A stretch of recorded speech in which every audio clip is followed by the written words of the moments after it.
વડોદરા શહેરના કપુરાઈ ચોકડી ખાતે ભયાનક એક્સિડન્ટ થયો હતો, જેમાં કન્ટેનર પલટી ખાતા એક કારનું કચરઘાન વળી ગયો હતો. જોકે સદનસીબે આ ઘટનામાં કોઈ જાનહાનિ થવા પામી ન હતી.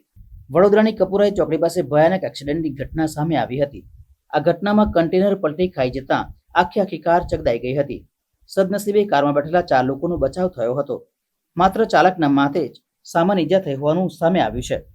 કારની હાલત જોઈને કોઈ બચ્યું હશે તેવો અંદાજો લગાવવો મુશ્કેલ હતો, પણ ચાલકે જણાવ્યું કે તેમના દ્વારા કરવામાં આવેલા સેવા કાર્ય તથા ભગવાનના આશીર્વાદના કારણે કોઈને ઈજા પહોંચી નથી. અકસ્માત ઓવરટેકના ચક્કરમાં થયો હોવાનું પ્રાથમિક અનુમાન છે.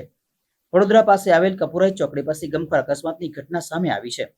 એક કન્ટેનર પલટી ખાઈ જતા તેની કાર ચગદાઈ ગઈ હતી. અકસ્માત સમયે કારમાં 4 લોકો સવાર હતા. સદનસીબે કોઈ જાનહાનિ થઈ ન હતી. આ ઘટનાને કારણે પલટી ખાઈ ગયેલા કન્ટેનર ઊભું કરવા માટે ક્રેન બોલાવવી પડી હતી. ઘટનાને પગલે 5 કિલોમીટર સુધી ટ્રાફિક જામ સર્જાયો હતો. આ ઘટનાની જાણ થતાં જ પોલીસ સહિતનો સ્ટાફ ઘટના સ્થળે દોડી ગયો હતો અને ઘટનામાં મદદરૂપ થવાના પ્રયત્નો કર્યા હતા.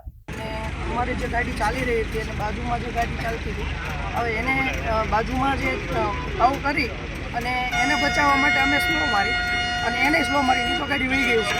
અને અમારા સ્લો મારવાથી પાછળની જે ગાડી જે છે ટ્રક એ એની બેલેન્સ ખોવાઈ અને એને અમને બચાવવા માટે અથવા તો કંઈ પણ હોય એને ફેરવી નાખ્યો અને એ જે ટોલું જે છે એ અમારી ઉપર પડ્યું. એટલે આમાં ભગવતીની અને અમારા જે સત્કાર્યો અમે કરી રહ્યા છીએ, અમારું ભલાઈ ફાઉન્ડેશન ટ્રસ્ટ ચાલે છે સુરતની અંદર, દીકરીઓ માટેના સરસ મજાના કાર્યો કરે છે અને એ કાર્ય કરવા માટે અમે કેશોદ માટે જતા હતા.